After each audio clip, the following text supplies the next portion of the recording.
All right, good morning, everybody. I'm Moon Ho Jung of the History Department at the University of Washington. Welcome to our conversation about this book, hot off the presses. It's titled Asian American Workers Rising, APALA's Struggle to Transform the Labor Movement. I'd like to thank Andrew Hedden and the Harry Bridges Center for Labor Studies for organizing today's conversation. If you want to buy a copy of the book, we'll put a link where you can purchase a copy. Okay, we'll put it in the chat in a moment, unless somebody's already done it. So we are very lucky to have two speakers with us today to talk about the book and the labor movement in general. Each speaker will talk for about 20 to 25 minutes, and then we'll open up the conversation to everybody. All right, so let me introduce our speakers briefly. Kent Wong is the director of the UCLA Labor Center, where he teaches courses on in labor studies and ethnic studies. Under his leadership, the Labor Center has emerged as a critical hub for research, education, policy, and labor transformation. Kent served as a founding president of the Asian Pacific American Labor Alliance, or APALA, which we will be talking about today. He is vice president of the California Federation of Teachers that represents 120,000 teachers and educational workers. Before joining the UCLA Labor Center, Kent worked as staff attorney for Service Employees International Union, SEIU, in Los Angeles. He also served as the first staff attorney for Asian Americans Advancing Justice in Los Angeles, the largest Asian American civil rights organization in the United States. Kent has published more than a dozen books on the labor movement, immigrant rights, popular education, and the Asian American community, including helping to write James Lawson's book, Revolutionary Nonviolence, which just came out from the University of California Press. Our second speaker, Ligaya Domingo, is currently the Racial Justice and Education Director for SEIU Healthcare 1199 Northwest, where she has worked for more than 16 years. She started as a union organizer way back in 1997 through AFL-CIO's Union Summer Program. After working many years as a field organizer for SEIU, Ligaya now leads the local's racial justice program and helps to lead the union's education, training, and development programs for members and staff. She's also the second vice president of APALA and currently serves on the National Executive Board for APALA. Ligaya is also very active on a long series of committees related to racial justice in the labor movement. Dr. Domingo also holds a PhD from the Social and Cultural Studies program in the Graduate School of Education from Berkeley. She is also a UW alum. And for the students in my class, Asian American Activism, Ligaya's story was included in the book that we read for last week, Ron Chu's book, Remembering Silme Domingo and Jean Biernes. All right, so please join me in welcoming our speakers, and thank you for joining us this morning. Ken? Thanks very much, Moon, for inviting us into your class, and thanks to my good friend Andrew from the Harry Bridges Institute for helping to set this up. And it's always a treat to be in the same space as Ligaya, who, in my view, is one of the most amazing and dynamic union leaders in the country today. And every time I get together with Ligaya, I am inspired and ready to continue to take on this fight and to organize. It's also great to not only see the students from UW, but some of our friends from APALA. So Eunice, thanks so much for joining us from the APALA Seattle chapter, and others who were able to join this class today. We are very excited about this publication, Asian American Workers Rising, which chronicles the 30-year history of the Asian Pacific American Labor Alliance. We were founded on May 1st, on May Day, 1992. And this coming May, we will be celebrating our 30th anniversary. And so it's a big deal that we have been around. The very first national Asian Pacific American labor organization, the very first Asian organization within the House of Labor, within the national AFL-CIO. And for 30 years, we have been involved in organizing, in building labor community alliances, and in advancing a broader social justice agenda. And so we thought it would be very important to capture a book, to capture in this book the stories of the people that helped to build and sustain this organization over the last 30 years. And it has been an extreme pleasure on my part to be able to work with all the people captured in this book over the last 30 years. They have helped to enrich my life. They have helped to sustain me in my career, in my organizing work, and in my work within the broader labor movement. And so many are friends who continue to work and inspire me in the work that I do. So my beginnings in the labor movement was as a boycott organizer for the United Farm Workers of America under the leadership of Cesar Chavez and Dolores Huerta when I was a high school student in Los Angeles. And when I was growing up in Los Angeles, I knew very little about unions. I didn't come from a union household. And I was attracted to the United Farm Workers of America, not because it was a union, but because it represented a social justice movement. That how could it be that workers who plant and pick the fruits and vegetables that we eat every day of our lives, how could it be that they are paid substandard wages, that they are poisoned by pesticides in the fields, that they are forced to live in shanty towns and shacks and substandard housing? And how could it be that whole families of farm workers continue to toil in the fields and yet can never emerge beyond a life in poverty? And so thousands and thousands of young people were inspired by the United Farm Workers because it provided an opportunity to advance social justice and social change. And so when I started working with the UFW, I had assumed that the workforce was always Latino workers, because that's who I saw in the ranks of the UFW. That's who I saw in the fields of California and in other parts of the country. But through my work with the United Farm Workers, I became good friends with a man by the name of Philip Veracruz.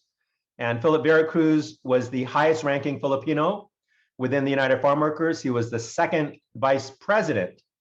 And the first time I met Philip Veracruz was when I was a student at UC Berkeley in an Asian American Studies class taught by Professor Ron Takaki. And I remember distinctly the day that Philip came into the classroom. He looked very much out of place at the university. He was wearing work clothes. He had a crumpled hat, and he was an older manong, a Filipino elder.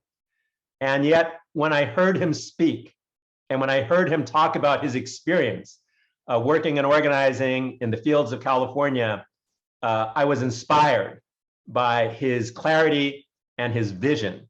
And so I got to know Philip Veracruz, and I got to learn about the history of the manong in the fields of California and the history of Asian American worker organizing. That indeed, before the Latinos were the major workforce in the Central Valley of California, it was the Filipinos who were the major workforce. And in fact, the very launch of the historic Delano grape strike in 1965 was led by Filipino workers. I didn't know that. And here I was a boycott organizer for the United Farm Workers. And indeed, the very formation of the United Farm Workers of America was due to the merger of a Filipino labor organization, the Agricultural Workers Organizing Committee, and a predominantly Mexican-American farm labor organization, the National Farm Worker Association. And it was the merger of these two organizations that led to the birth of the United Farm Workers of America back in 1965. Through my research and study about farm labor, I found out that before the Filipinos, the major workforce in the California fields were the Japanese. And before the Japanese, it was the Chinese. And as early as 1903, the Japanese-Mexican Labor Association launched a binational worker-led strike against the Oxnard plantation, about an hour's drive north of Los Angeles. And it was through the unity of the Japanese and Mexican workers that they won that strike. They won significant increase in wages.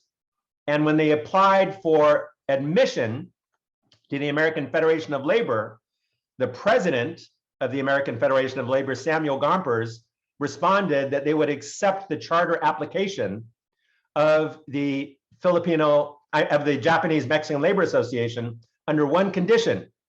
That condition is if they would exclude the Japanese workers from the farm labor organization, because the American Federation of Labor had a bar banning Asian workers from joining US unions. And the secretary of the Japanese Mexican Labor Association by the name of Lizarras wrote a very passionate letter to Samuel Gompers and said that we have fought and struggled side by side, our Japanese brothers in the fields. We were able to defeat the forces of capital through our unity, and it would betray our brothers and betray the cause of unionism to turn our backs on them now. So we respectfully appeal the decision and respectfully request membership in the American Federation of Labor. And Samuel Gompers denied that request, and they were never allowed to join. So that is the history of the American Federation of Labor. And ironically, my life trajectory was very much shaped by Philip Veracruz, by my experience as an organizer for the United Farm Workers of America.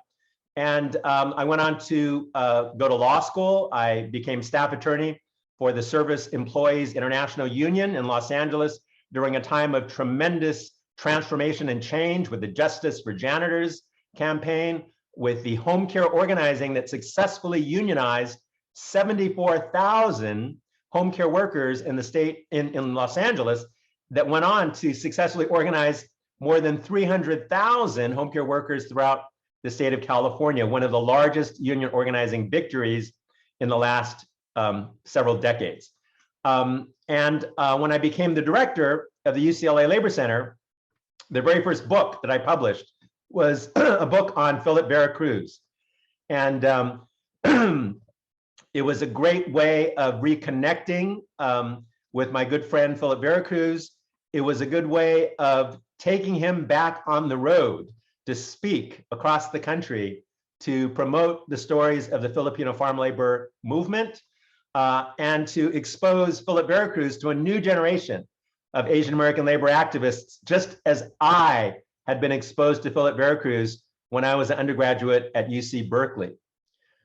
When we launched the founding convention of the Asian Pacific American Labor Alliance back in 1992, we honored Philip Veracruz as an Asian Pacific labor pioneer, along with Ligaya's father, Ligaya Domingo and Jean Bernis, and along with other unsung API heroes who had fought and built unions against tremendous obstacles, who had been excluded by intent by the racist leadership of the American Federation of Labor, and have been marginalized and left out of our history books.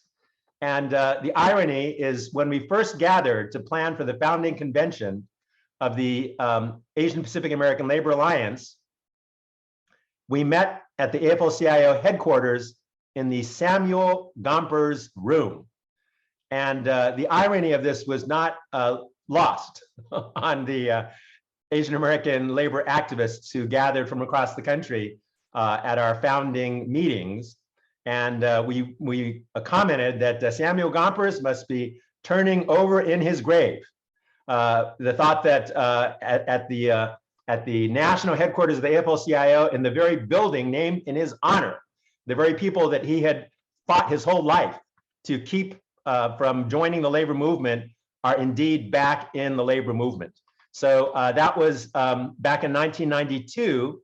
And for the last 30 years, we have built an organization that has advanced organizing, has advanced economic and racial justice, and has led campaigns all across the country to organize a new generation of Asian Pacific Islander workers in the United States. One of the very first things we did was to establish 30 years ago, the very first APALA Organizing Institute.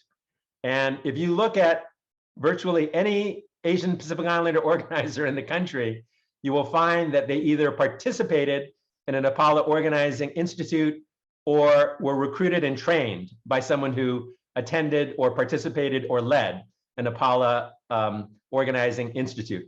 At the time of the founding convention back in 1992, we joked that we could fit all of the Asian American Union organizers into a phone booth. There were less than 10 across the country back in 1992. And yet today, there are literally hundreds and hundreds of API union organizers in dozens of unions across the country. There are more Asian American workers in unions today than at any point in US history, that there are huge sectors of the labor movement that have seen a huge growth in the API membership, especially in healthcare, in home care, in the public sector, government workers in the educational sector, and some of the critical organizing victories that have been fought and won have engaged API workers throughout the country. So I really encourage you to read this book, Asian American Workers Rising. Ligaya is prominently featured as one of the voices in this book, along with extraordinary API union activists across the country. And when you read their stories, you will find that inevitably what they bring to the labor movement is a long tradition that is grounded in student activism, that is grounded in community activism, that is grounded in global solidarity and working to support liberation struggles and to oppose US imperialism in different parts of the world. You will learn that it is linked to building the fight for immigrant rights, to build the fight for racial justice, to build a fight for women's rights and LGBT rights. So inevitably, the APALA leaders that are captured in this book very much embody the long history of the Asian American movement, embody the long history of social justice movements that have not only addressed worker justice and worker rights, but who understand the intersectionality of the struggles of oppressed people everywhere struggling and fighting for liberation. So please read our book, and I will turn it over now to Ligaya to share her reflections and comments, and then we would love to have a conversation. So I would love to hear your questions, your comments, your thoughts as we proceed forward today. All right, thank you, Kent. And if you are really young and you don't know what a phone booth is, you can Google that right now.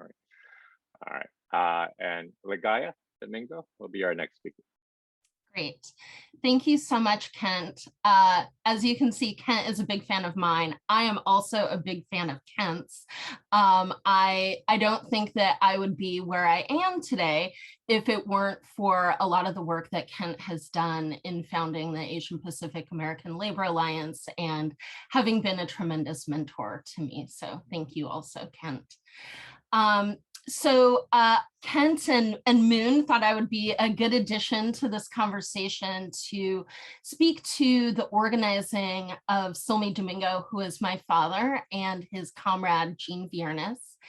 And I actually want to frame it a little broader than that. I'm going to talk about their story sort of in the context of what was going on here in Seattle, as well as sort of nationally and internationally. And as Moon said, I received a doctorate about 12 years ago from UC Berkeley, and my dissertation really focused on actually the organizing efforts here in Seattle, specifically looking at two organizations, the Filipino Community of Seattle and the International Longshore Warehouse Union Local 37, which is now the Inland Boatmen's Union Region 37, of which Silmy and Jean were members and leaders of the union.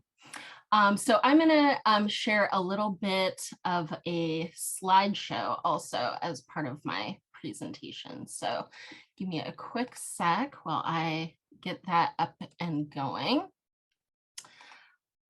So here are some pictures to start off with. So in the upper left-hand corner is a picture of Silmy and Jean, and then a few historical pictures that I actually have found on the internet. It's amazing what you can now find on the internet that is available. And these are all pictures that essentially came about through the organizing to bring justice to the murders of Silmy and Jean. And I'm going to tell the story of sort of what happened and what their organizing was about. The one in the upper right-hand corner was, I think, a memorial for the death of Benigno Aquino. And the left hand and right hand left is Cindy Domingo, Terry Mast, who are actually both on here today, and our attorney, Mike Withy, who fought for many, many years for justice for Silmy and Jean. And the right hand corner is Cindy and my sister and I on the courthouse steps after the verdict finding Ferdinand Marcos guilty. So we're going to get to this part of the story of how we got to that point through sort of telling the broader story of what happened here in Seattle and also nationally.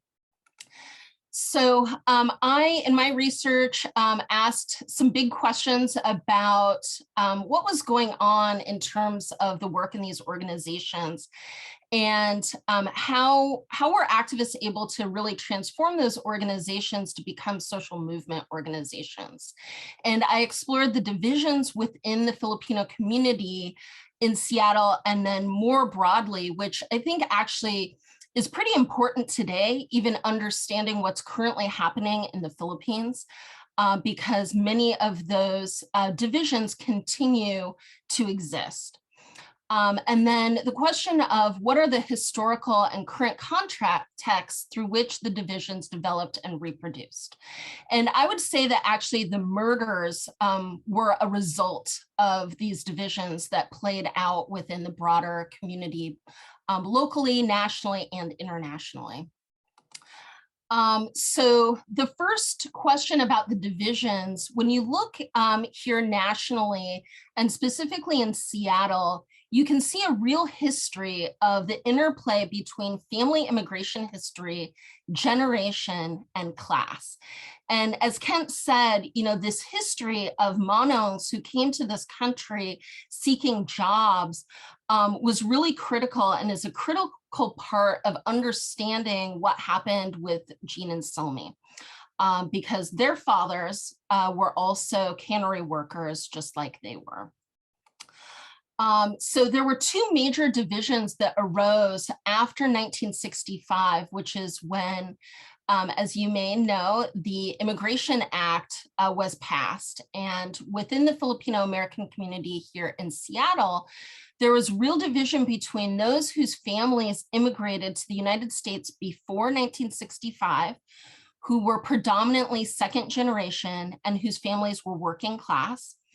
And then those who were first generation, post-1965 immigrants, many of whom received a college education in the Philippines, middle class with professional occupations, and held positions of power within the larger Filipino community. So a couple of additional questions I asked was, how have divisions in the Filipino community manifested over time? One is that there became tensions over the purpose of a Filipino community in Seattle. And it really manifested between a social version, so getting together, doing things like queen contests and bingo and things like that, versus something that was more political or economic, ensuring that people had the things that they needed. And then there were three real kind of manifestations. So one was the Cannery Workers Union. The second was the anti-martial law movement. So if you read in the book that Ron Chu wrote, you probably read about what was going on in the Philippines, in that Ferdinand Marcos had declared martial law in the Philippines in 1972. And there was a growing movement in the Philippines and in the United States in support against the martial law in the Philippines. And then there are two spaces in particular here in Seattle, what became known as the Filipino Community of Seattle, and its organization embedded in the Filipino Community Center, which is on Rainier, which some of you may be familiar with because it still exists. So to start the story, the salmon canning industry actually began in Maine and progressed northward to the Sacramento River, the Columbia River, and then eventually to Alaska. And white people were actually the first workers in the industry, and there was a need for cheaper labor. And so with the migration of Chinese and Japanese, they were put into those roles. And then as there were changes in immigration laws, there became a greater need for even more labor. And so the industry went to the Philippines to actually recruit workers to come here. So many workers, like my own grandfather, were told, you can come to the United States to get an education. And so people were kind of lured by this idea, oh, I can go to the United States and get an education. And, even today, we're taught you got to get an education to, move up. And the Philippines, being a colonial entity, had really been, sort of prescribed to that idea. And so many Filipinos came to the United States in this idea that they could come here to get an education. And in reality, what happened was they were stuck in jobs working in the fields in California, Washington, and then working in the summertime in the canneries in Alaska. So in 1928, Filipinos became the largest racial minority labor supply in the Alaska salmon industry. So they were working in the fields and then migrating north to Alaska. And Seattle was the stopping point between Alaska and California, obviously. But so workers would come through Seattle and then go to Alaska. So there were really horrible working conditions in the canneries. The hiring system itself was based upon bribery. And in the early years, basically, you would get a job going to Alaska, you would get on a boat, and all that would be available to you, what was on the boat. And so you would become basically indebted to the contract labor system even before getting to the canneries itself. And so you would need to pay for all the things on the boat getting up to Alaska. And there was also gambling going on the ships. And so a lot of times people would be already in great debt by the time they even got to Alaska. Once they got to Alaska, there were really bad working and living conditions. In the early years, Jean Viernes wrote about those early conditions of living in bunkhouses, or for the older Monongs, even just sleeping on the grass, making a bed for yourself where you could find it, and really having food that was not satisfying, not good, just some rice, maybe some fish heads.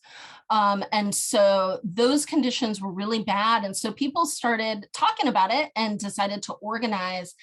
And they formed the Cannery Workers Union. So in 1933, the union was recognized by the US government in 1935, and the union was able to do away with the contract labor system and was actually quite strong until the 1950s. And in the 1950s was a really dark moment in the union. So the Immigration and Nationality Act of 1952, otherwise known as the McCarran-Walter Act, really played a major role in dampening the union's efforts, as well as the Cold War. Many of the union officials were being targeted for their activism.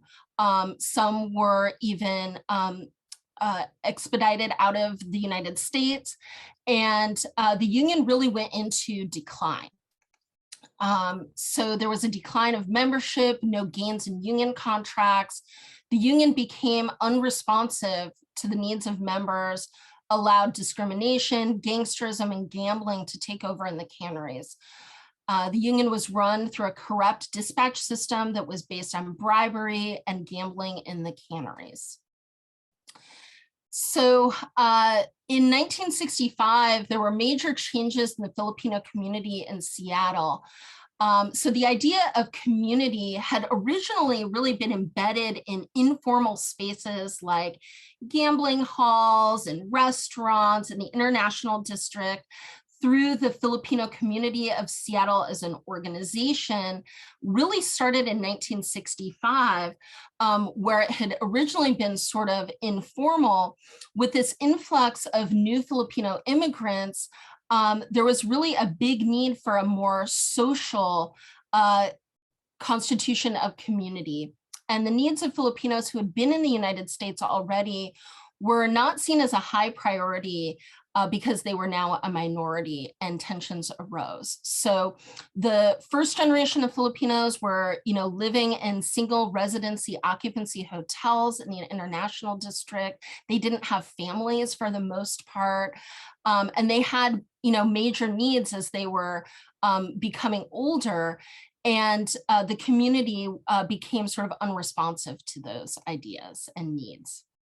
And so as the children of the second generation came into political activism and started to understand what was going on, they decided to organize around 4 major issues. One was to provide and protect old-timers housing, so the single occupancy hotel rooms in the International District of Seattle, to provide social services to both these elderly people and to youth, to fight the discrimination that many faced in the Alaskan canneries, and to fight for the democratization of the Cannery Workers Union. So there became essentially 3 groups that emerged within the community here in Seattle. So one was those who were interested in both Philippine and Filipino American issues. These were first and second generation. They were many affiliated with the KDP, which I think you read about in your readings. For those of you who don't know, it's the Katipunan di Pilipino, the Union of Democratic Filipinos, and also with the union. The second was people who were interested in Filipino American issues, second generation. They were more interested in services for the youth and the elderly. They wanted to really focus on what was going on here in the United States and didn't have interest in what was going on in the Philippines. And then the third was no political involvement. First generation really wanted to focus on the social identity of Filipinos here in the United States. So in the Union, the reformers were motivated by the vision of the future that they held, which was shaped by three things: the civil rights movement, the Asian American movement, and the history of families in the region. So there became really two stages of Filipino American activism in Seattle in the 1970s. And so this went beyond just, your everyday grievances. This was really about a broader conception of what needed to happen here in the United States and also broader. So the first stage of activism was heavily influenced by the civil rights movement, which inspired activists to think about the questions of equity and fairness within their own local community context. And this really framed the ideas and strategies that activists used.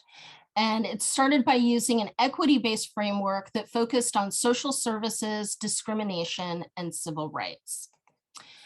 So you may also know sort of contextually through the readings that you did about the Asian American movement. So in the 60s and 70s, the rise of the Asian American movement played a really important role on activists who were coming of age at that time, as they were thinking about the ideas of resisting racism and discrimination within Asian American communities and building equity. They were developing a Pan-Asian identity and really thinking about how do we take care of our community. And so the radicalism of the younger generation became really critical in terms of the organizing that started to happen. And so a big part of this was the connection to elders in the community. So for both Silmi and Jean, their fathers had been Alascaros, first generation going to work in the canneries, and they had relationships with the elders in their community. And by working side by side with them themselves in the canneries, through work, through their family, through the informal relationships, people thought it was really important to do something to take care of them, that you couldn't just leave them. You had to figure out, how do you take care of your community? And they thought of them, really as more like family than anything else. And so the Alaska Cannery Workers was ACWA, the Alaska Cannery Workers Association, was formed out of the need to really stand up about what was going on specifically in the canneries. So when Jean and Silmi went to go work in the canneries, they found that there was rampant discrimination going on in terms of who got what kinds of jobs, who ate what kind of food, who slept where. The conditions were segregated. And Jean organized a number of hunger strikes to stand up around the conditions that were happening. And they decided to form the ACWA, and they started filing lawsuits to stand up utilizing the Civil Rights Act. So they were victorious in a number of those, some of which took many, many, many years to come to fruition. And by finding victory through some of those things, they found hope. And so in 1972, after the martial law was declared in the Philippines, things really started to change in the broader Filipino-American community.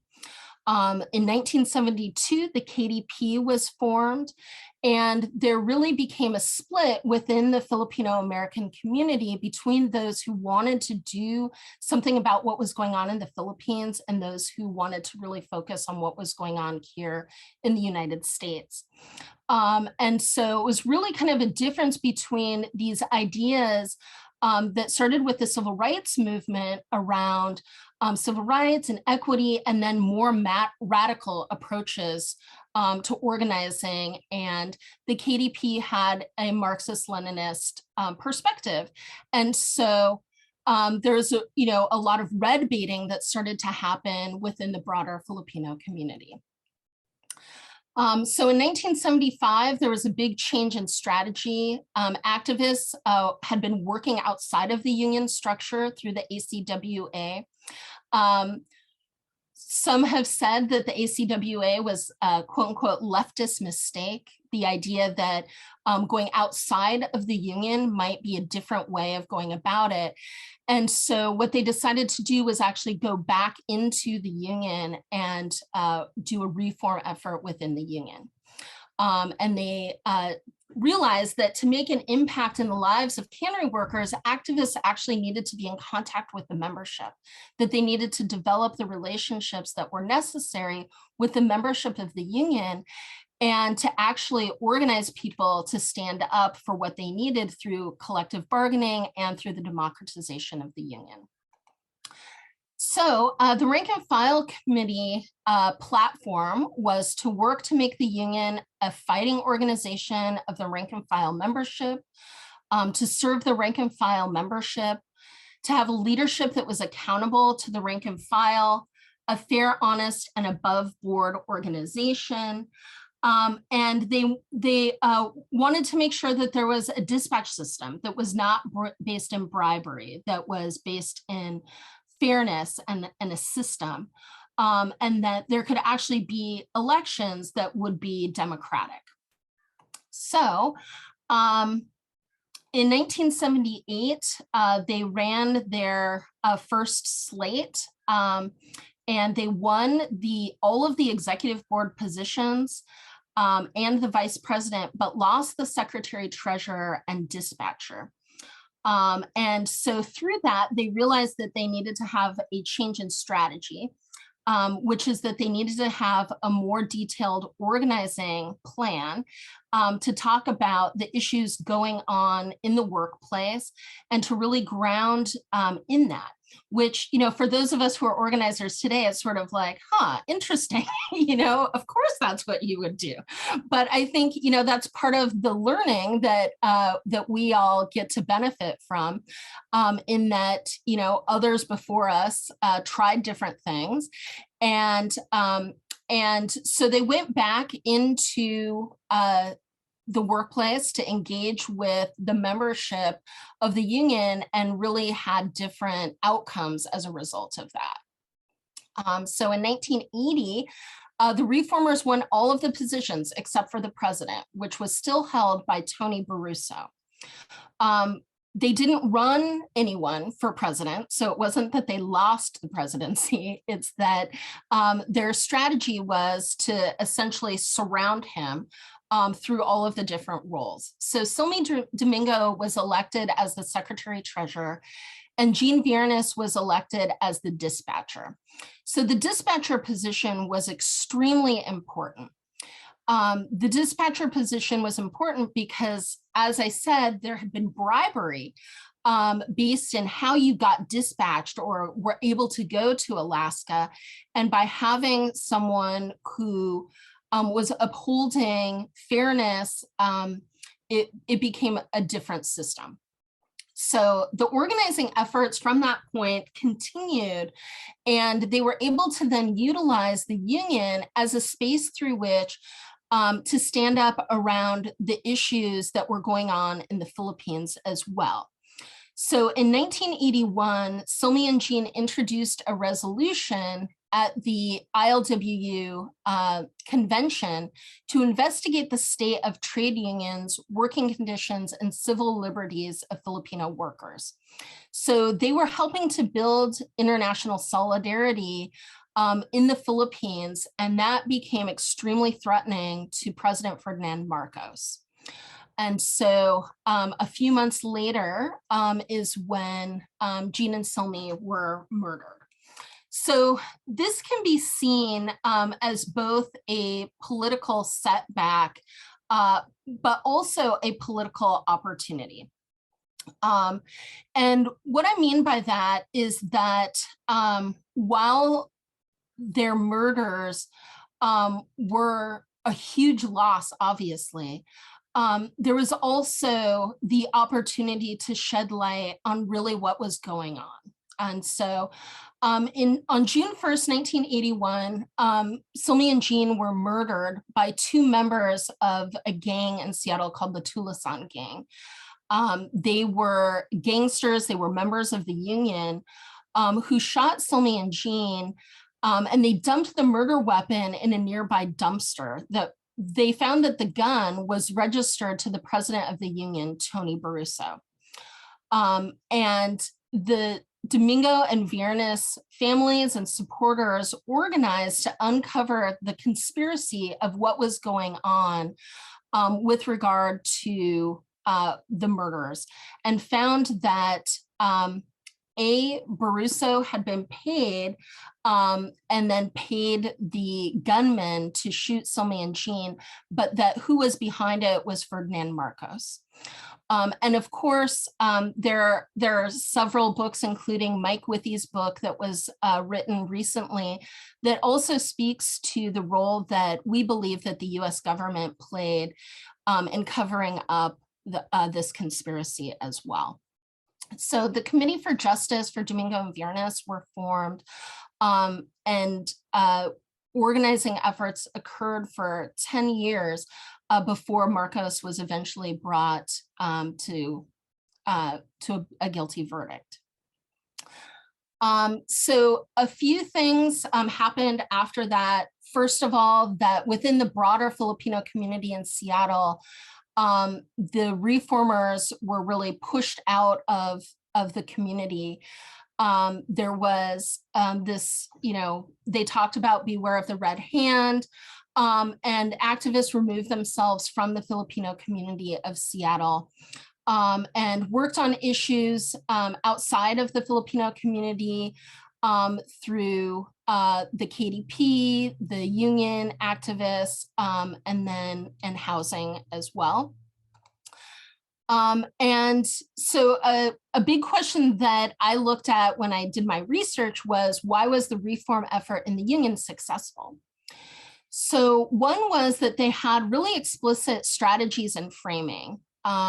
They kept their eyes on the prize by really keeping their work focused on the union membership, fighting discrimination, and democratizing the union. The KDP really played a huge role in helping to enrich the reformer strategies through helping them to think about how to go about their organizing, coalition building, and they worked to de-emphasize their political affiliation with the KDP, even though it was explicitly going on. But because they weren't totally out front about it, they were able to really organize union members in a different kind of way. So in conclusion, the organizing strategy led to success because the activists focused on grassroots organizing, which reflected the ideas that resonated with the membership base of the union, mobilization of the union's membership to support their program. They drew on an analysis of the power dynamics within the union, and the divisions within the Filipino-American community really impeded the ability to work collectively. So we can see how divisions can play out in a number of different ways, including a unfortunate murder because of political affiliations. So a few things that I wanted to draw upon is, what is the legacy of Domingo and Viernes? And I think one really important one that Kent spoke to earlier is the amazing cadre of organizers who helped to develop subsequent organizers in the same way that the Manongs and the older generation before them helped to develop them. Many of those organizers went on to help form the APALA, as well as the ILWU helped to play a really important role in the creation of APALA and the Harry Bridges Center, who is helping to put on this event today, and help to continue to break down racism and create opportunities in the broader labor movement.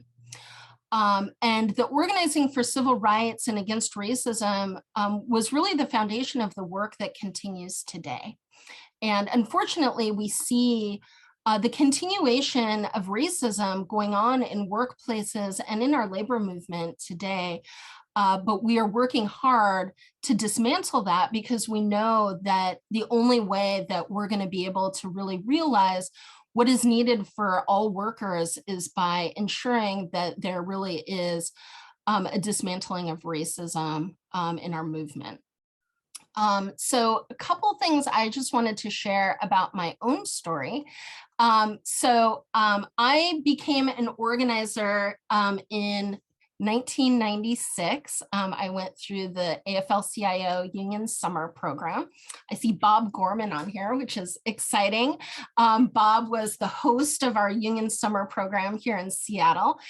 And, I didn't really totally understand all this organizing that was going on around me as a kid. I was in the union hall all the time. I went to meetings all the time, and I didn't really understand it. And so when I was in my first year of college, I went through the Union Summer Program, and I went through the AFL-CIO Organizing Institute, and I started to really make the connections about what was going on in the environmental justice movement, in the labor movement, and with communities, and realized, oh, it's all one struggle. And that by being an organizer within a union, I could really help to shed a light on all the things that I cared about. And so I became an organizer while I was still in my undergraduate studies at the UW. And I started working with SEIU and started organizing healthcare workers. And I went back to school for a while after that as well, and then came back to be an organizer. And I joined APALA really early on in my organizing career. I think I went to a convention in like 97 maybe. And I went through the OI at APALA as well, or maybe I was helping to lead that one even. And as Kent said, many people have connections through that space. And for me, the Asian Pacific American Labor Alliance has just been a really important space because of the racism that I talked about that continues within the labor movement. And I've been able to find support for myself by being with other people who have experienced similar things as me, but who also care about API workers. And so my role now within the union, after having been an organizer for a long time, is that I'm the racial justice director and education director in the union. And I have the opportunity to play an important role with APALA nationally as well. And one of the important things we've been organizing around over the past couple of years is around anti-Asian hate and xenophobia. And I've been really proud of the work that I've been able to do within my union to shine a light on that and to bring resources to those organizing efforts. And I wanted to share in closing one of the stories of one of our members, Angel Sherburne, who is an environmental services worker at Swedish Medical Center. And I think that Angel's story, really kind of sums up what the legacy of all of the work that we've done is, that we've been able to really ensure that we have a space through which we can advocate for API workers' issues. Because without the formation of APALA, I don't think that API workers' voices would have been heard. So I'm going to share a quick video of Angel. I'm Angel Sherborne. I am an EVS technician worker at Swedish Medical Center in Seattle. I work for the COVID station at the hospital, and we are the one who cleaning and discharging the room. Since the outbreak, they cannot provide N95 for us. we feel that we're not protected. And that is because they do not know the value of our job. They do not think about why we have to risk going into this room every day. My job is critical to stopping the spread of infection for this COVID. As a leader in my union, it is my role to be the voice of my coworkers. We need to make sure that the hospital provide us the right PPE. As a healthcare worker, we want to save lives in the community. We're going to get through this moment. It will take all of us to get through this together. Let's work collectively for a better future for our families and for our community. I am an AAPI worker and my work is essential. I am not expendable.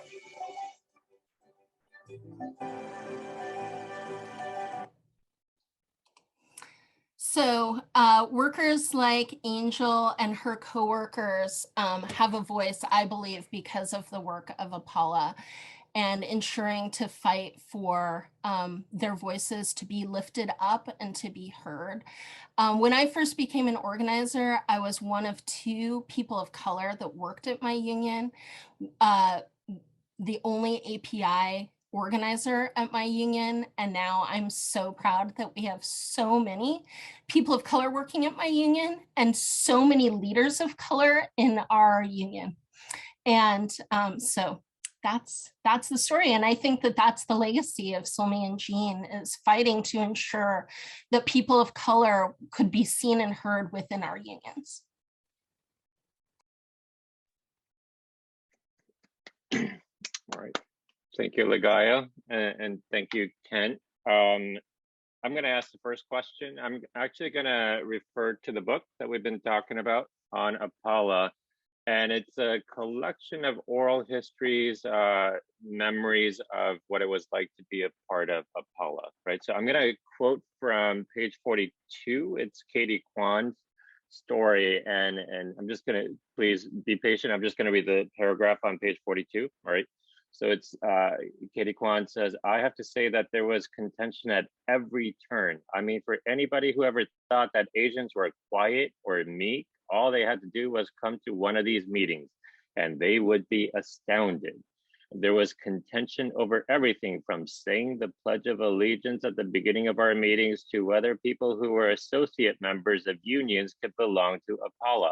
Some people resisted having so much talk about immigrants and immigration because not all AAPIs are immigrants and so on. The bylaws tended to get focused on because people thought about how the bylaws would apply to them. If it meant that their union would be disadvantaged, then they would speak up. So I guess that's a question maybe more directed toward Kent, who's going to have to leave pretty soon, but Ligaya, definitely weigh in. But can you talk a little bit about what those conversations were like, the contention within APALA, is maybe specifically over immigrant rights? So I actually received a fellowship to travel across the country to set the foundation of the launch of APALA. And it enabled me to come up to Seattle, to go to the Bay Area, to go to New York, to Boston, to Chicago, to DC, to connect with Asian American union activists across the country and to promote the idea of establishing the first national API labor organization. And there was tremendous enthusiasm, there was tremendous energy all across the country. And at the same time, we were very painfully aware that we were establishing an organization within the American labor movement that at that point was a white supremacist organization from the very top that had systematically excluded the participation of people of color, had embraced anti-immigrant policies, and had disempowered workers of color across the country. So we had no illusions going in to this process that we were going to be up against resistance. At the founding convention back in 1992, on May Day, Los Angeles had erupted in flames during the acquittal of the police who were seen on national TV beating motorist Rodney King. And we changed the convention plan in order to stage a march on the US Justice Department demanding justice for Rodney King. So at our very founding convention, we made a very strong political statement that Asian Americans will never gain liberation within this society until all workers of color and all people of color gain liberation. And it was a very strong position that APALA was going to stand out and was going to challenge the leadership of the AFL-CIO over some of their backward policies. And at the founding convention, we passed a resolution supporting immigrant rights and supporting the organizing of undocumented immigrants and supporting immigration reform to demand a pathway to citizenship. And this was very controversial. The AFL-CIO at that point had embraced this anti-immigrant policy, and we were severely threatened and criticized by the leadership of the AFL-CIO for embracing a pro-immigrant rights agenda. So that was very much the spirit of contention, the spirit of organizing, the spirit of building a fight within the labor movement. And even within the ranks of the 500 Asian American union members who gathered, there was not clear agreement on these issues. And there were certain members of APALA, although I must say the small minority, who very much embraced the leadership and the positions of the AFL-CIO. So there was debate on those issues, but I think that the leadership of APALA was very much aligned with a progressive vision for the future. I think the other thing I would just add to it, what Kent said, is that, I mean, it continues to play out today. So, you know, most of our unions are led by white leaders and continue to be led by white leaders. And the sort of base of our unions is built upon, you know, essentially white supremacy culture, you know, the ideas of what leadership is supposed to look like. That, you know, we're supposed to embody perfectionism, that we're supposed to, you know, act and think a certain kind of way, and that we're supposed to lead through a very like sort of top-down model, even though we're supposed to be democratic institutions. And so those kinds of tensions play out within APALA because it's a coalition-based organization. And so when you bring people together from all different unions, and as we've broadened to be not just based in the AFL-CIO and not just based in unions, there's been tension about really how are we supposed to be with each other within APALA. And just because, you know, folks are people of color doesn't mean that, you know, we just automatically get each other, right? And so I think that there's been, you know, continued tension to figure out how do we lead in an organization that continues to meet the needs of workers today. And when our unions take certain kinds of actions or stances on different things that we within APALA might think and feel differently. And so I think part of the tension has been creating a space that is ours, that is not dictated by the unions that we're connected to, and that tension, you know, is kind of always playing out. But I think, you know, we've been able to take stances on things through APALA that unions have historically not taken stances on. And those are the kinds of things that I've been really proud of as APALA that we've been able to do. And figuring out the struggles with each other, I think, is so critical to the transformation of a different kind of movement into the future, because I think we're then able to bring those ideas back into our unions and try to help change our unions themselves as well. All right, thank you. I would like to open it up to anybody who would like to ask a question. If you could use the, you know, raising of the hand icon on Zoom and ask your question.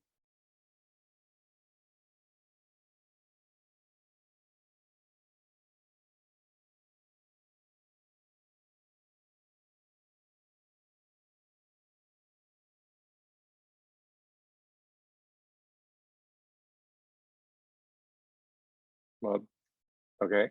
Is it Judy?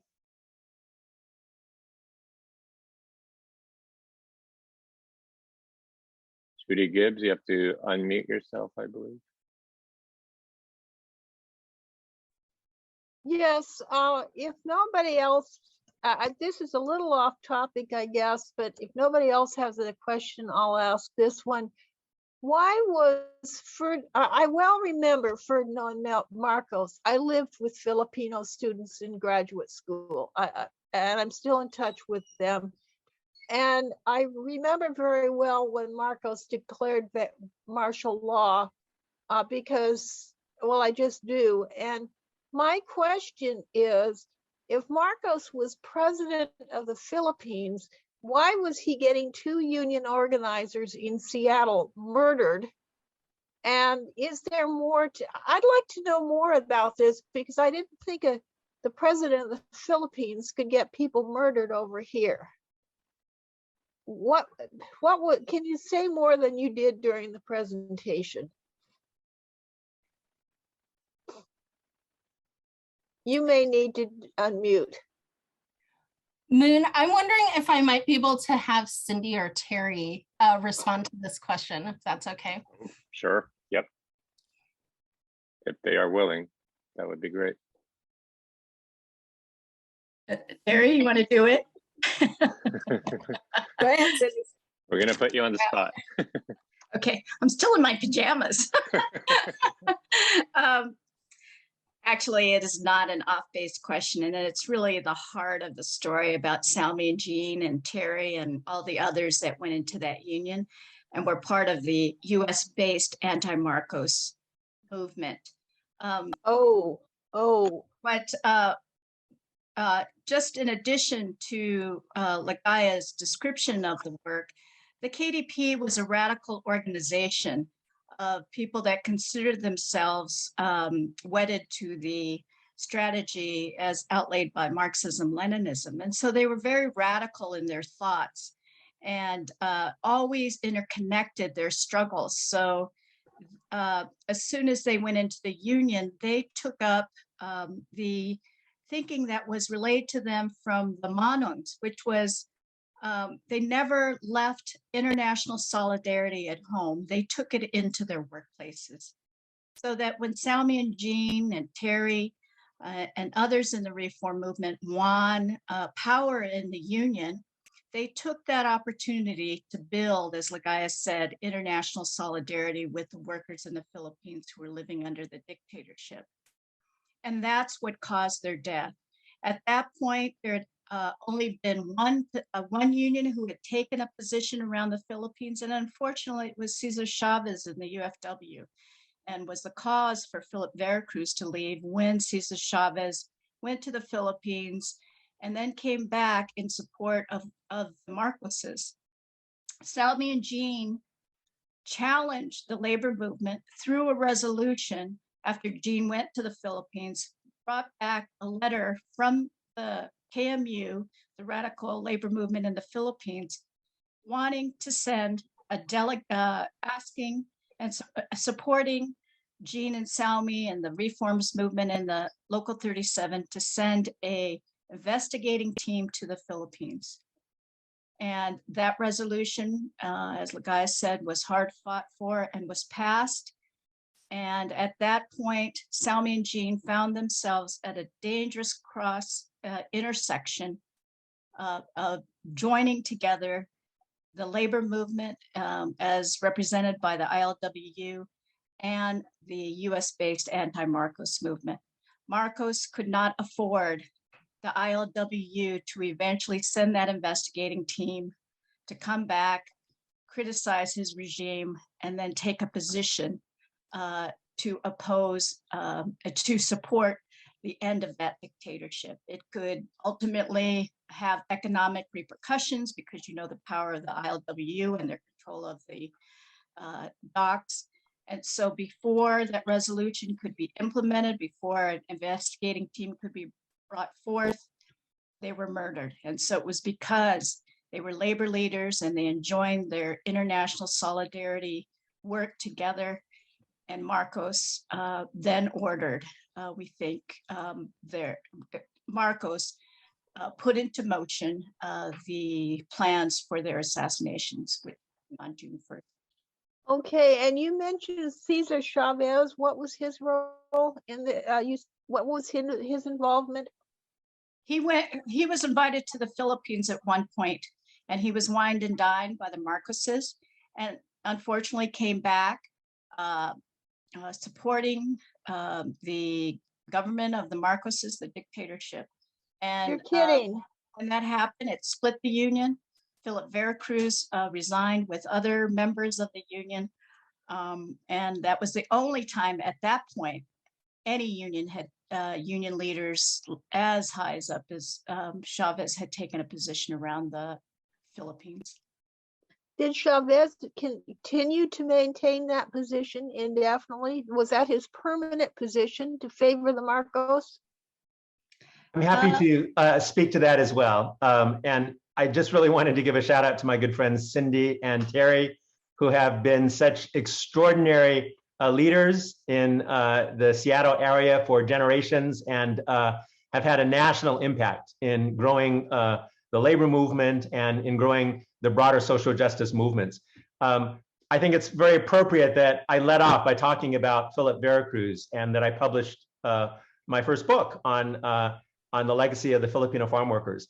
And Philip Veracruz and I were good friends, and he left the United Farm Workers because Cesar Chavez, after having led a union that was a merger between Mexican and Filipino workers, and after establishing, his national prominence on the Delano grape strike, which was led by Filipino workers, it was seen as an extraordinary act of betrayal when he accepted the invitation by the Marcos dictatorship to travel to the Philippines.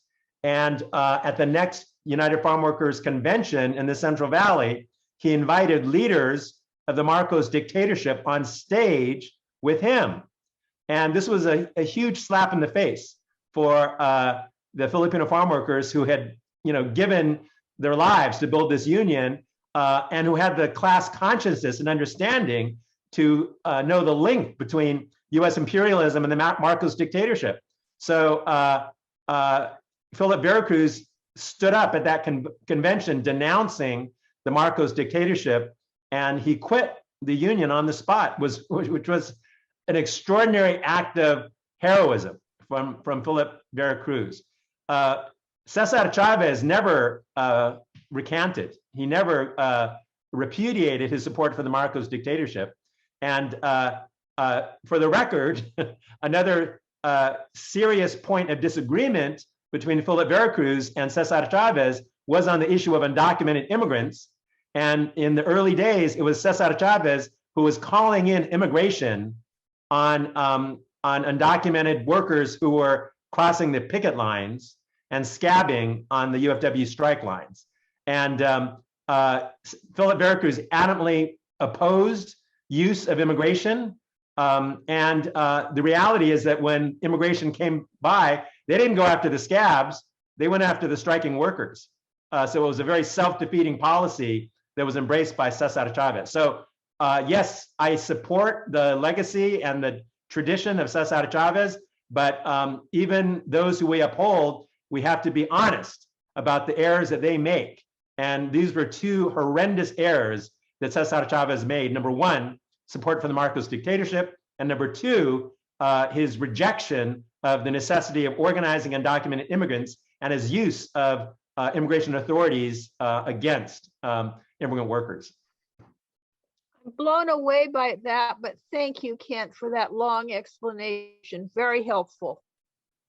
Right, and if you want to learn more about the KDP, Cindy Domingo put together a collection titled A Time to Rise, and KDP was a really powerful organization. So, all right, Terry Mass, did you want to? Yeah, could I, Moon, I just wanted to add one thing, because people might not understand the relationship with the ILWU. So at the time, the president of Local 37 had a very similar position as Cesar Chavez. He also support of the local.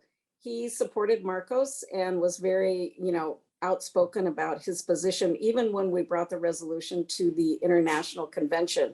It was very controversial. At the time, the ILWU had the largest concentration of Filipinos in the United States in their union. So it was very meaningful that we would take that kind of position. And it was controversial, and there were pro-Marcos people who stood up and spoke against it. Even though we weren't asking to take a position, we were only asking to send a delegation to investigate. And at the same time, the KMU that Cindy mentioned, the largest federation of unions in the Philippines, was also the one area that Marcos didn't have control over. So it was a very big threat for the ILWU and the KMU to merge their positions on this. And it was a big threat economically to him, because if the ILWU refused to unload cargo or took measures like that, it could have a big impact economically on the Marcos dictatorship, and the Philippine government. So it was just a combination of all those things that really spurred the action of the murderers so succinctly after we had taken those positions. All right, thank you. And the Marcos regime, as we know, was, beholden to the U.S. government, right? Without the U.S. government, Marcos would not have existed. All right, we have another question. Is it Cassie or? Hi, Casey. Casey, thank you so much. Well, thank you again, Ligaya, Kent, and Harry Bridges Center for hosting this workshop conversation today. I'm just incredibly inspired. I'm also a proud member of APALA. Shout out to our Seattle chapter. I guess my question for Kent and Ligaya, really in the spirit of your presentation, and learning from our history, what current organizing campaigns, either locally here in Washington or even at the global scale, that centers racial justice, Asian Pacific Islander workers, cross-racial solidarity, what campaigns are you excited about, and how can we learn more?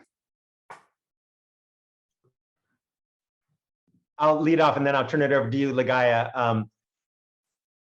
Ligaya referenced this horrendous rise in anti-Asian hate and anti-Asian violence across the country. And APALA is involved in a national project to counter anti-Asian hate and to fight for racial justice and racial solidarity. And I think it's very important to trace the origins of anti-Asian violence and anti-Asian hate, which are embedded in the history of Asians in America, and in many instances have been fueled by the US labor movement. So the fact that Samuel Gompers was not only a lifelong opponent of Asian immigration, he also was a lifelong opponent of Asians being let into the US labor movement, and that US unions were at the forefront of advocating for racist immigration laws and policies that were on the books from 1882 to 1965. So for more than 80 years, racist immigration policies were embraced by the American labor movement. I think that the other area that has clearly been inflamed by the white supremacist administration of Donald Trump is blaming the pandemic on China and on Asians, and calling it the Kung flu, calling it the China virus, that you have this, white supremacist fascist movement that has been inspired by Trump and other right-wing leaders, including many leaders of the Republican Party today, who are promoting the big lie that the 2020 election was stolen. And so, we really need to unpack the long legacy of anti-Asian discrimination and hate. And at the same time, we need to build multiracial unity and multiracial solidarity. So it's critical for APALA and other Asian organizations to stand with the movement for Black lives. It's critical that we stand in support of defending voting rights when they are under attack by white supremacist forces that link directly to the white supremacist leadership in the US Supreme Court. That we need to talk about the need to fight against anti-immigrant policies that are being continued by the Biden administration, including Title 42, which was enacted by Trump. So, there's a lot that we need to do to link issues of anti-Asian hate with critical social justice movements today.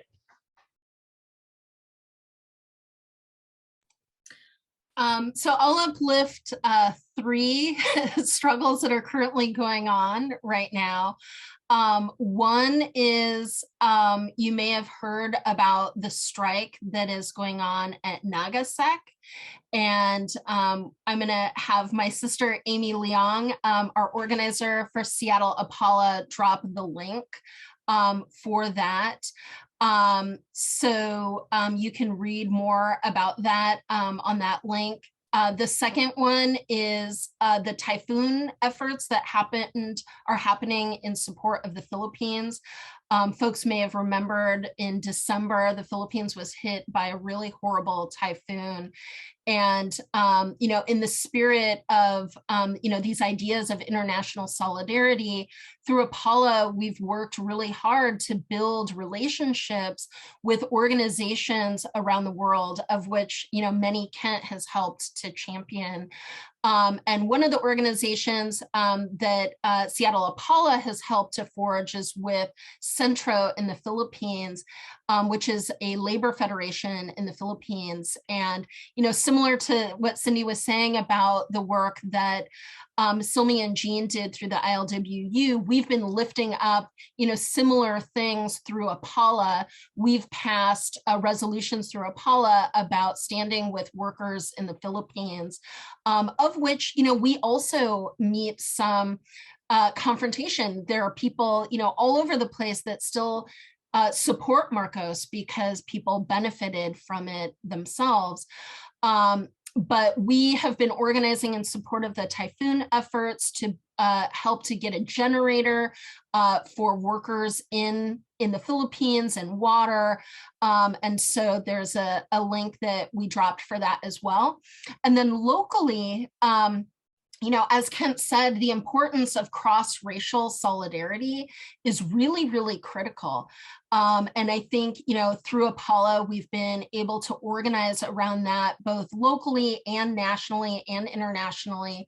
And locally, we've got a campaign going on in support of cleaning workers. So Angel, who I showed the video of, is a cleaning worker here. And, workers are treated like we are nothing, and particularly cleaning workers who are using their physical bodies to do their work and resulting in massive injury all the time. And so we are working to pass a bill in the legislature here in Washington, standing in support of cleaning workers, just to get L&I to be able to do rulemaking on ergonomic issues. That's all we're talking about here. And we are facing huge resistance from corporations. And so we've built a huge coalition of unions who are standing together, who have cleaning workers.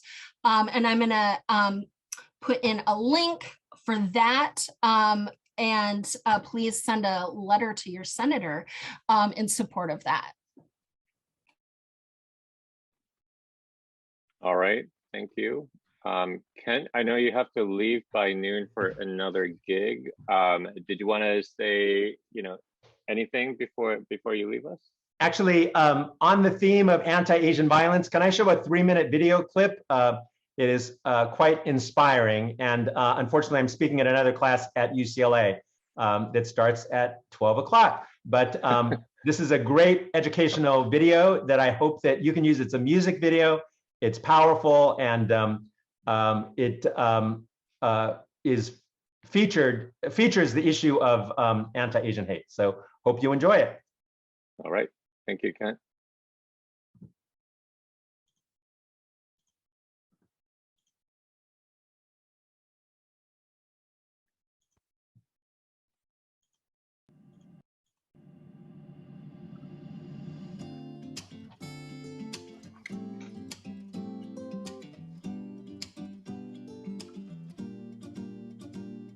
I'm here, grew up on the shores of America. Open up shop, brand stores in America. Wash windows, clean floors in America. Only trust me with your chores in America. Just need one open door in America. Cried when we elected 44 for America. My family's here, fought wars for America. On TV, just a whore for America. I get the memo, this is your America. Take my money, tax forms in America. Take a food, charge more in America. Use a culture for decor in America. History that you can't ignore. America, I'm the leader I was looking for. America, never silent, keeping score. America, and it's time I needed more. We're still here, we're going strong, and we're getting tired of proving we belong. We're still here, we're going strong, and we're getting tired of proving we belong. Proving we belong. Come a long way, but what's changed? Since Vincent Chin, the difference just names. Xiao Jia Dao Yao Sun Jia, know these names. Hyun Jung Sun Jung Young, we have names. Victims, silence, evicted from our lives. Cause our skin is the color they love to villainize. But if it's food, movies, or women, they love to fetishize. But if it's COVID-19, then China virus. Fuck these colonizers, calling us outsiders. We built this country too, and they built it alongside us. One generation, two, generation three. To the young generation, you generate me. So T, Tayo, and and Chucky, and anyone that feels like a guest in their country. And everyone has ever lost a body to the struggle. No, you're not alone. I promise all of my people, y'all, we love you when we're here. We're going strong, and we're getting tired of proving we belong. We're still here, we're going strong, and we're getting tired of proving we belong. Proving we belong. These hands have washed the clothes, and these hands have served the food heaven knows. And my neck has felt the mob's rope and has been behind barbed wire. My arms have nailed down railroad track, our back has been for hire. And these hands have fought injustice and the soul is on fire. We belong to each other, magnitude and bond. Black feminist scholarship, indigenous songs belong at the center like ethnic studies. Be the Robin Hood and invest in us. We be living pleasure acts abundantly. Abolition is healing our suffering. Belonging our purpose to the ones in need. Cause if one ain't got it, ain't no one free. I speak from the streets of Lenape Ho King. All my relations need reparations. Power to the people, our disposition. Belong to the land with First Nations permission. Maktub, the word that was written when we decolonize. We belong to wisdom, the cry for liberty, the right side of history. Overstand the bigotry, it's never really finished. Still here, even when the smoke we're going strong, and we're getting tired of proving we belong. We keep holding on. We're still here, Even after all these we're years. going strong, and we're getting tired of proving we belong. We keep Proving we belong.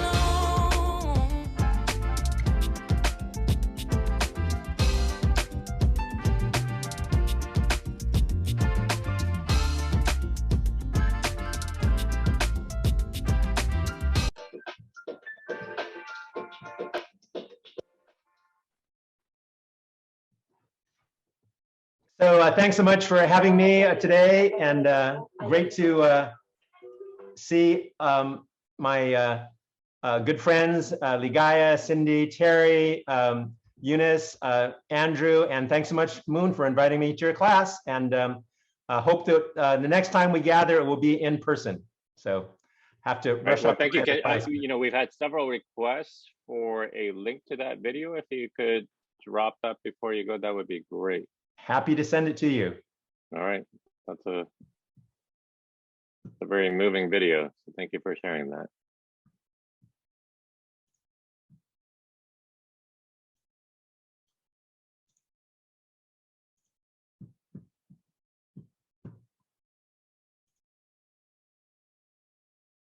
All right, so while we wait for that link, does anybody have any other questions you would like to ask? Moon, there was a question in the chat about sectarianism. Okay. I could take a stab at answering it if I could get some clarification on what is being referred to there from the readings as sectarianism. All right, I'm looking for the question. Whoever asked it, if you want to, Sarah, yeah, go ahead. Sorry, I typed it out because I don't know if you can hear. I have a lot of background noise. Do you want me to type out the clarification? Or I think we can hear you fine if you just want to. You can hear me okay? Okay. Yep. Yeah, so in the class we read Serve the People, which is about the Asian American movement in the long 60s by Karen Nishizuka. And her interpretation of the Asian American movement was that it eventually lost steam and power because of left-wing party politics and like party building rather than a focus on like more serve the people programs. And I was just wondering, like, I feel like throughout like multiple class readings and this focus is like on the weaknesses of the Asian American movement due to division. And I was wondering how you reconcile these differences, like both within racial justice movements, within labor movements, and then between the two movements. Since the book that this sort of discussion conversation, this book that it's about is about like the intersection of Asian American issues and labor issues. I don't know if that helps clarify. Sorry. I think so. So, I mean, I guess I can talk about it a little bit. I think that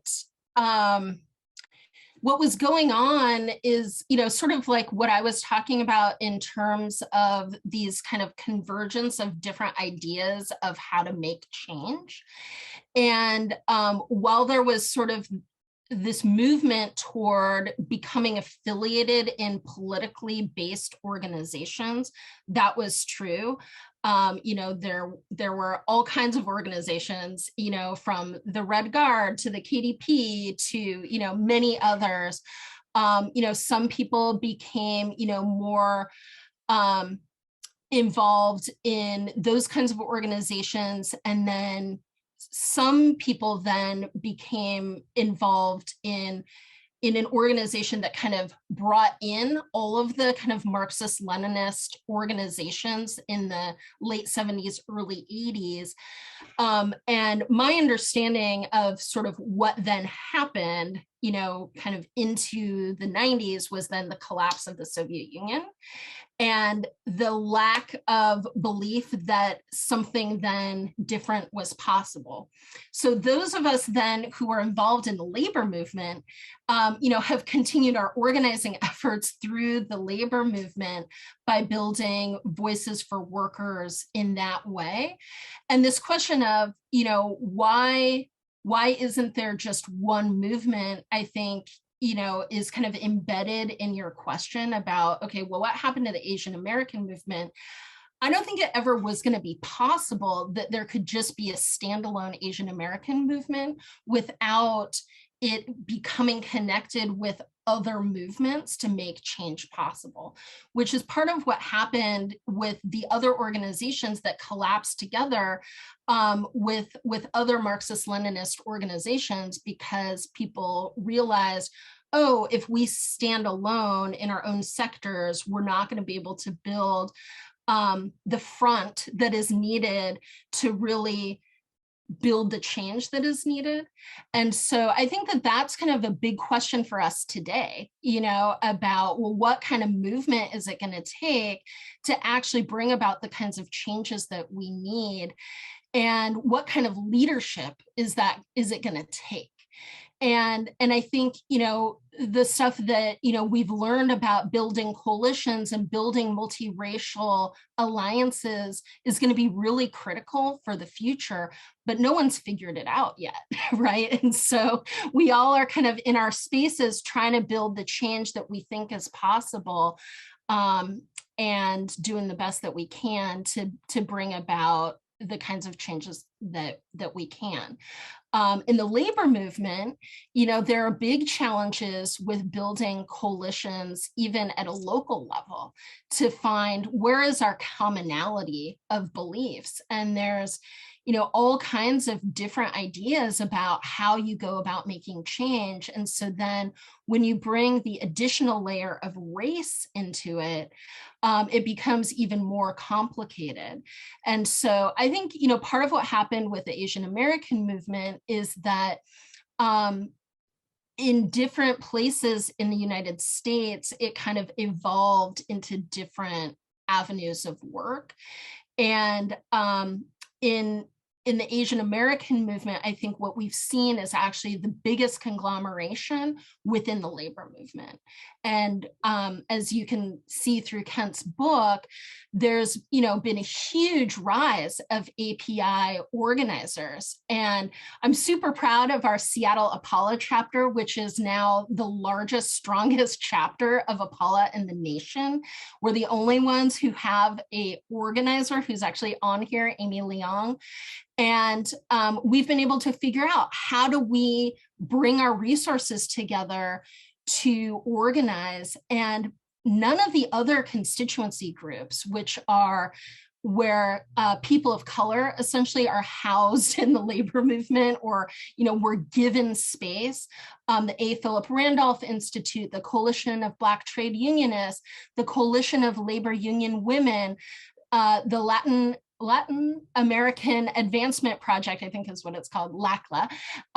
So those were all spaces that were carved out for people of color within the labor movement through the AFL-CIO and given resources. And as Kent said, APALA was not even founded. That was not, quote unquote, given to us. We had to demand that space. And so within our unions, we've then had to continue to demand that people of color be lifted up and heard.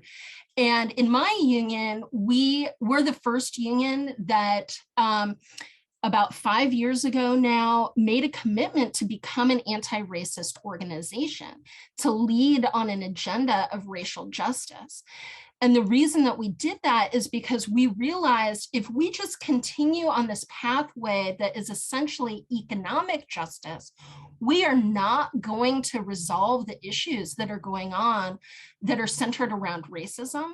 And so our union has now lifted up this belief and analysis that we are forging forward with, that we must link economic and racial justice in our analysis. But that is like cutting edge for the labor movement. And I know it sounds really odd, but it really is. Most of the unions, as I said, are still predominantly led by white people and white men. So like my mother, who is on here, Terry Mass, she is one of the first white women who became a leader in a labor union in a predominantly male workforce. And, in 2022, it still is somewhat unheard of for women to be leaders in unions, let alone people of color. So then a woman, person of color, being a leader of a union, particularly a Black woman, is like almost unheard of. And so that's kind of the cutting edge of where we're at right now, to realize what is needed for all workers to continue to organize, to ensure a different life for working people. And that, I think, is sort of where it's at this point, and where we've been able to really make critical changes. Thank you so much for your thoughtful answers, and everyone that spoke for your time. All right. Maybe one more question, if anybody has. We'll take one final question.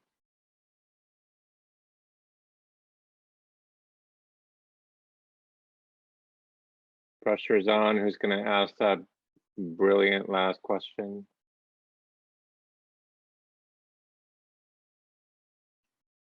I'll ask it then, because I am brilliant. All right. Oh no, okay, go ahead. Is it Dre? Yeah, hi. Hopefully I'm not killing your vibe here. Okay. I was just wondering, you mentioned the KDP, Katipunan, and you mentioned, the National Democratic Movement. Obviously, like, the Marcoses are having a resurgence now. So I'm not sure who in particular, Ligaya or someone else, but yeah, what do you see as, the current connections between national democracy and the labor movement here, and how should we as Asian workers and especially as Filipinos be making those connections? Well, I'll take a stab. Cindy would really be best at answering this, but so I mean, I think it's really important to understand what's going on in the Philippines. So, you know, the Marcoses continue to play an important role in the politics in the Philippines. So they stole billions of dollars from the Filipino people and continued to hold on to those funds and have continued to fund their political game through having stolen all of those funds and continuing to do horrible things to the Filipino people. And so it's really important that people not support them and, you know, do things to support organizing efforts in the Philippines. As I said earlier, you know, we through Seattle APALA have built a relationship with Centro. We've hosted a few webinars over the past few years to hear about what is going on in terms of human rights abuses and in the labor movement there. And we've been, you know, organizing to figure out how to best support them through passing resolutions within APALA, and there have been a few other sort of national programs that we've had trying to figure out how the unions here can really support there. And I think at this point, you know, the election there is the main focus. And from there, we're going to be kind of trying to figure out, you know, what our continued support is going to look like. So the election and then the typhoon efforts, I think, is really important in terms of standing with the Filipino people.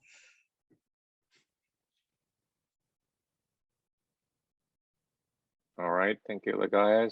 Cindy, if you're still with us, did you want to say anything? Yeah, I think Dre, probably what you might be getting at is some of the differences amongst the left in the Philippines in terms of long-term strategy for essentially democracy, the road to democracy. And the left is much different now than it was back in the 60s and 70s, where the Communist Party of the Philippines, New People's Army, National Democratic Front were the key left forces. Now there are many other different left parties. And some of the main differences is armed struggle the main way that revolution will happen in the Philippines, the main way that democracy will be reinstated in the Philippines. And at this point, as you can see around the world, armed struggle may not be the answer anymore. Are people willing to take up arms to build democracy in their countries?